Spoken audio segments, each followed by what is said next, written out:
뉴스파이팅 배승입니다. 4부 시작합니다. 띵. 어려운 정치 현안 새 변호사가 머리를 맞대고 기타를 치는 송영훈 변호사, 조현산 변호사 두 분 나오셨습니다. 안녕하세요. 네, 안녕하세요. 송영훈입니다. 네, 안녕하세요. 조현사입니다. 정말 기타 치실 줄 아세요? 조금 칩니다. 아, 치시는군요. 그걸로 또 아내분을 꼬시고. 는 아닙니다. 네. 어떻게 기타 치실 줄 아세요? 배우다가 중간에 그만뒀습니다. 그렇구나. 손가락이 너무 아프더라고요. 아, 그래요.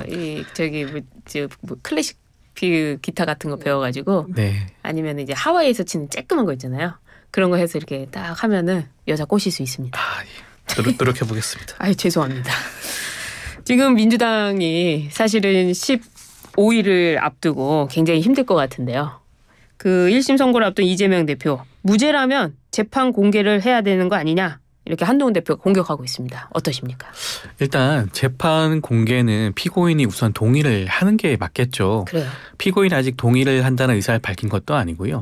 그다음에 이런 재판 공개가 과연 타당한지도 한번 고민을 해봐야 됩니다. 그래요? 모든 재판을 공개는 하지만 이런 식으로 방송을 송출하는 경우는 흔치 않은 사례였거든요. 지금까지 우리나라에서 예전에 박근혜 전 대통령이라든가 이명박 전 대통령의 선고의 사례가 있긴 하지만 그 경우에는 국정농단이라는 중차대한 사건이었습니다. 국민적인 관심이 굉장히 높았고요. 네. 그 사건으로 인해 가지고 전직 대통령이 구속되는, 현직 대통령은 사퇴하는 그런 사태까지 벌어지지 않았습니까? 그렇기 때문에 선고를 공개했던 사안이고, 지금의 이재명 대표의 사건의 경우에는 어떻게 보면 개인이 이재명에 대한, 그다음에 야권 대표 이재명에 대한 그런 선거지 않겠습니까? 선고이지 않겠습니까? 거기에 대해서 공개하는 것이 과연 타당한가? 이것은 잘못하면 이재명 대표를 피고인석에 앉아있는 그런 모습을 보여줌으로 인해서 일종의 낙인 효과를 줄 수 있다. 그것을 노리고 있는 게 아닌가라는 생각도 듭니다. 어떻습니까? 저는요, 이재명 대표가 무죄가 나올 가능성, 또는 유죄 판결이 선고되더라도 피선거권이 유지되는 판결이 나올 가능성이 거의 희박하다고 봅니다만, 만에 하나 무죄를 받거나 피선거권이 유지되는 판결을 받더라도요, 이재명 대표가 지금 이런 태도를 취하면은 나중에 대통령 못 됩니다. 뭘 말씀드리고 싶냐면요. 무슨 말이죠? 트럼프 전 대통령은 지금 이제 대통령 당선인이죠. 당시 전 대통령 신분이었는데 2023년 11월에 본인의 재판 전 과정을 중계하도록 하게 해달라고 변호인들이 의견서 제출했잖아요. 재판의 전 과정이에요. 선거뿐만 아니고. 네.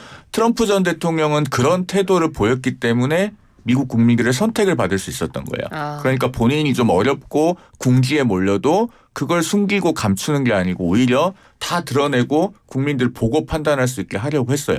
자, 이재명 대표는 지금 어떻습니까? 오늘 어차피 법원이 그 생중계 여부를 결정할 것 같습니다. 오늘이군요. 3일 남으면 보통 결정하니까 오늘 결정하겠죠. 그런데 이재명 대표가 본인이 이걸 흔쾌하게 동의를 했으면 사회적으로 이런 논란이 안 생겨요. 그리고 그 결과를 떠나서 적어도 국민들께서 보시기에 그래도 이재명 대표가 상당히 좀 호탕한 면이 있네, 이렇게 받아들일 수 있었을 겁니다. 그런데 계속 뭔가 도망가고 숨는 것 같잖아요. 결과를 떠나서 이재명 대표의 이런 태도는 국민들 뇌리에 굉장히 오래 남을 것이다. 그 말씀을 저는 꼭 드리고 싶습니다. 근데 개인 이재명이라고 하셨잖아요, 사건이. 근데 여태까지 이재명 대표에 대한 수사는 정치 보복이다.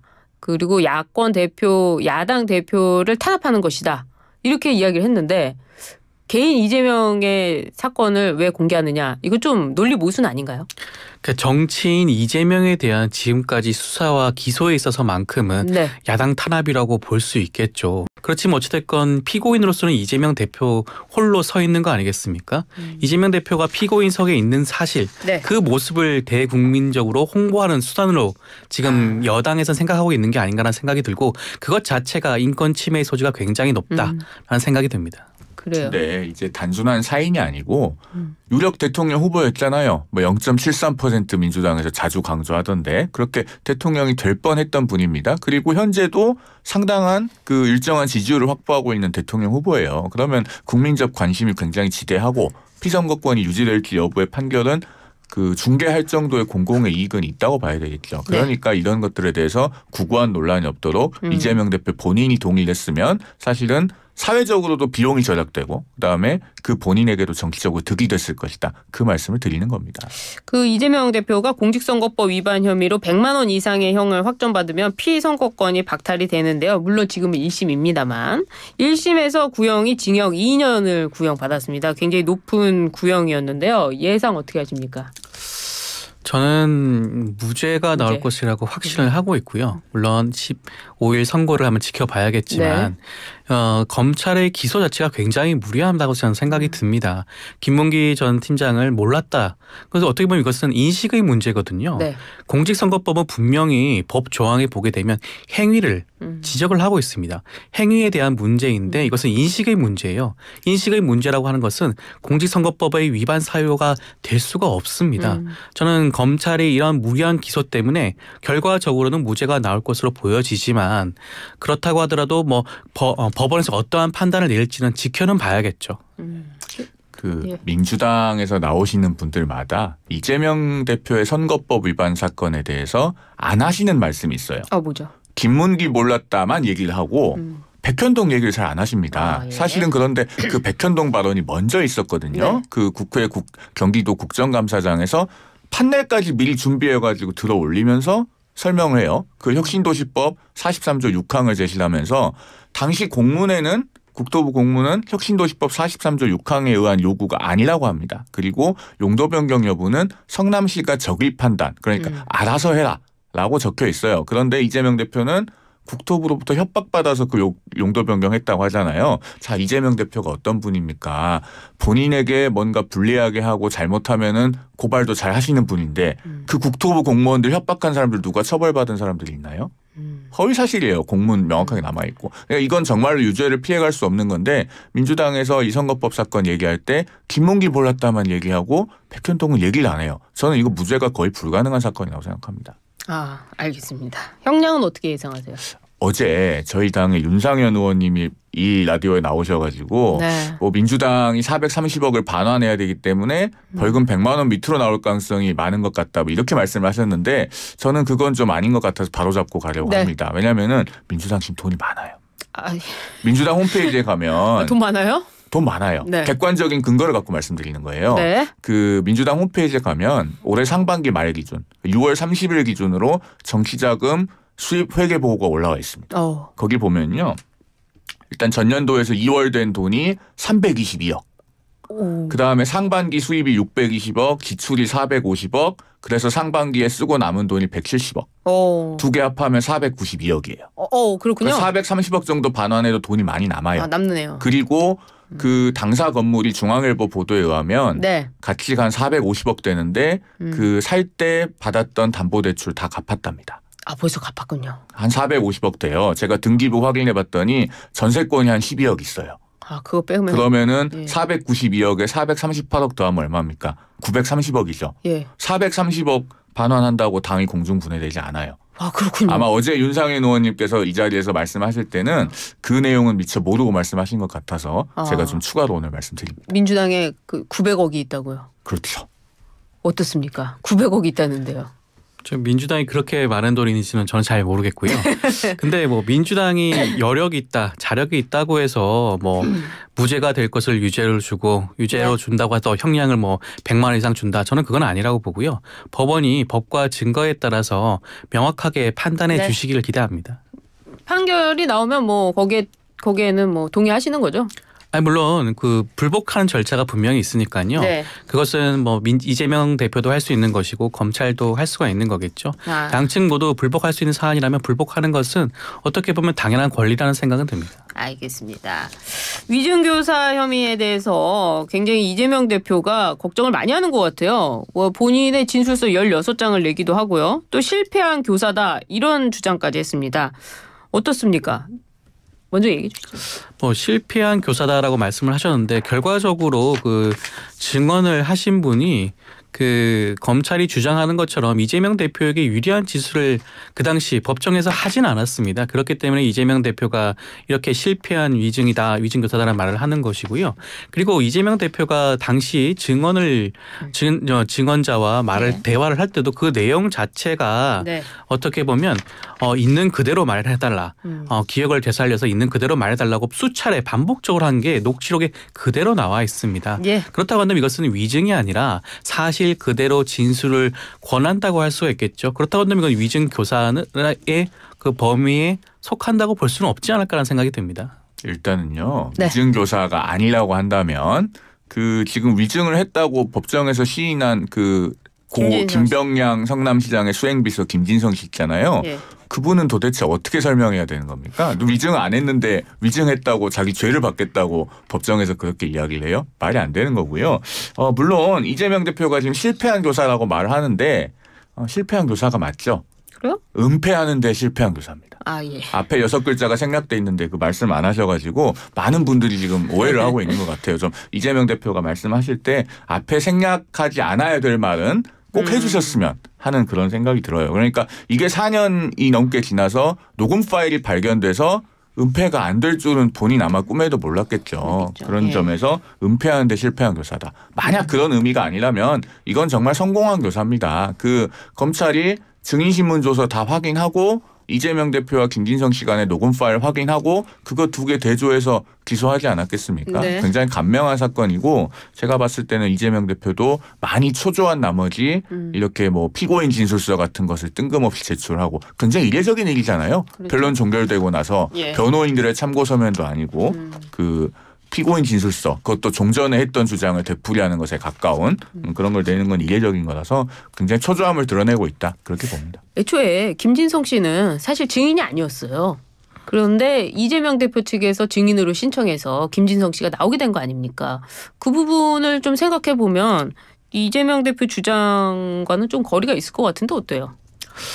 그 법정에서 증인을 신청하는 경우에는 항상 우리에게 유리한 증인이라고 생각을 하고 신청을 하지만 결과적으로 법정에서 신청자의 의도와 다른 진술을 하는 경우가 종종 있지 않습니까?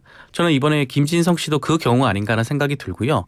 김진성 씨를 증인으로 신청을 해서 받아들여졌지만 결과적으로 그 당시 이재명 대표가 만약에 속내를 드러낸다면 당연히 바랬던 진술은 김진성 씨 입에서 이재명 대표를 주범으로 몰고 가기 위한 그런 협의가 있었다. 그런 뭐 노력이 있었다 하는 진술을 이끌어냈어야 하는 것인데 그때는 김진성 씨가 그런 진술을 전혀 하지 않았고요. 오히려 그 당시에 김진양 시장님의 인품상 그러실 분이 아니다라는 진술까지 했습니다. 그렇다고 본다면 이것은 어떻게 보면 이재명 대표에게 전혀 유익한 진술이 전혀 아니었어요. 그래요? 예, 저는 그렇게 생각하기 때문에 지금 방금 말씀하신 것처럼 뭐 신청 여부와는 무관하다고 봐야 되지 않을까 생각이 듭니다. 약간 그 기록상에서 좀 축약된 부분이 있다고 제가 지금 판단이 되는데 그 말씀해 그 주시죠. 증인신문조서 혹시 보셨어요? 그 전모 변호사라고 그 이재명 대표에게 우호적인 사이드에서 계속 글을 쓰고 계신 분이 있습니다. 그분이 관련해서 옮겨놓은 글에 보니까 그 증인신문조사 앞부분에 KBS와 그 합의 관련해서 그런 식의 협의가 있었다는 뉘앙스의 진술이 있어요. 저는 그 내용을 분명히 읽었거든요. 그리고 당시 그 경기도지사 선거법 위반 사건에서요. 그 검사 사건과 관련해서 이재명 대표 측에서 신청한 유일한 증인이 김진성 씨라고 저는 그렇게 알고 있습니다. 근데 당시의 상황을 그러니까 그 검사 사측 통화가 이루어질 때의 상황을 보다 정확하게 알려면 사실 신청했어야 맞는 증인은 그때 현장에 있지도 않았던 그 김진성 씨가 아니고 방송 기술자들이에요. 예를 들면 거기 따라온 카메라맨 무슨 뭐 AD 이런 사람들을 신청했어야 되는데 그게 아니거든요. 그것만 봐도 사실은 위증교사의 고의를 충분히 알 수 있게 해준다. 제가 그런 말씀 좀 덧붙여서 드리겠습니다. 이제 변호사분들께서 계시니까 굉장히 그 심도 있게 저희가 이 사건 파헤쳐 봤습니다. 어쨌거나 25일에 이거는 또 판결이 나오잖아요. 그때 또 한번 이야기 나눠보도록 하고요. 이번에는요. 이재명 대표가 계속해서 집회에 참석하고 있습니다. 민주노총과 관련해서 따로 했지만 비슷한 시간에 비슷한 장소에서 집회를 했습니다. 민주노총 집회 참가자들이 경찰에 체포된 것과 관련해서 이재명 대표는 80년대 폭력경찰 백골단이 떠오른다 이렇게 비판을 했는데요. 어떻습니까? 이거는 5글자로 말하면요. 가재는 개편.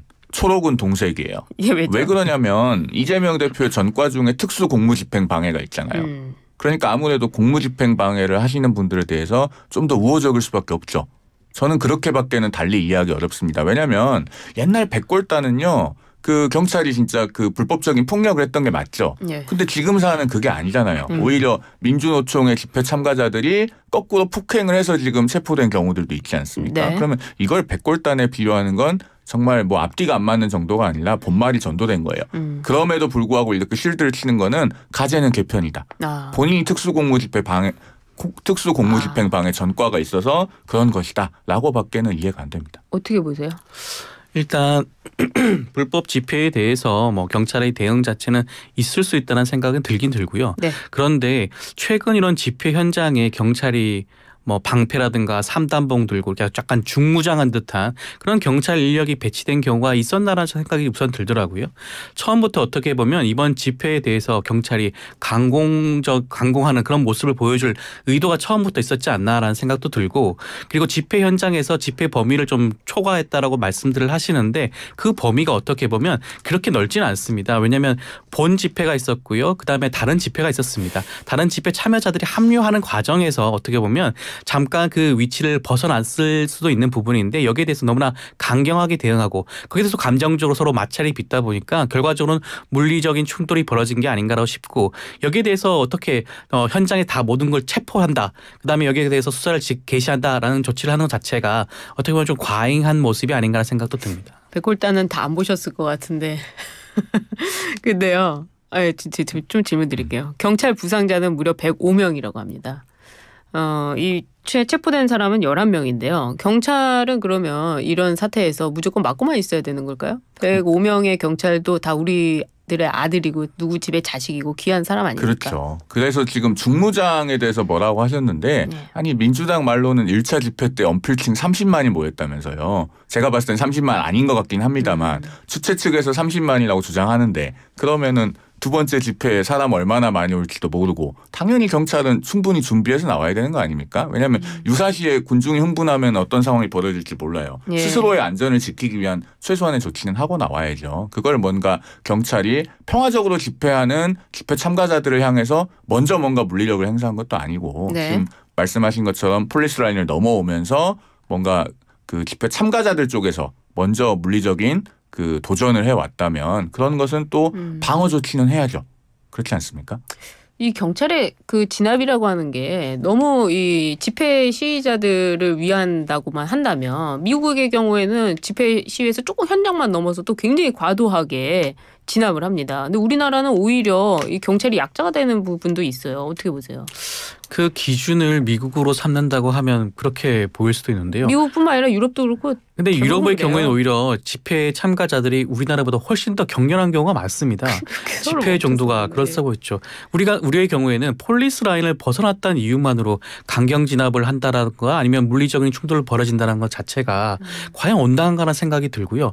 충분히 그 부분에 대해서는 경찰과 그다음에 집회 주최자 측에서 조율할 수 있는 부분이 아닌가라고 싶고 이것을 형사 처벌의 정도로 간다고 한다면 네. 어떻게 보면 집회 결사의 자유가 위축되는 그런 안 좋은 영향을 미칠 수 있지 않을까 생각도 듭니다. 그래요. 팩트가 강경 진압인지는 한번 다시 확인해 보시면 네. 좋겠습니다. 그 집회 말씀을 하시니까요. 사실은 이재명 대표의 방탄 집회가 아니냐 하면서 1회 집회, 2회 집회 지금 집회의 숫자가 줄어들고 있다고 말씀을 하셨는데 전반적으로 어떻게 보세요? 3회째는 못할 것 같아요. 저는. 아 그래요? 예, 왜냐하면은 이 목적 자체가 예. 어떻게든 이재명 대표의 방탄을 위해서 머릿수 많이 모아서 그 사진 한 장, 영상 한 컷으로 재판부에 압박을 넣어보자라는 건데 네. 만약에 이제 이번 주 금요일 이재명 대표 선거법 선고에서 벌금 100만 원 이상이 나와서 피선거권 상실 가능성이 아주 구체적으로 가시화되면 네. 더 모일 동력도 없어요.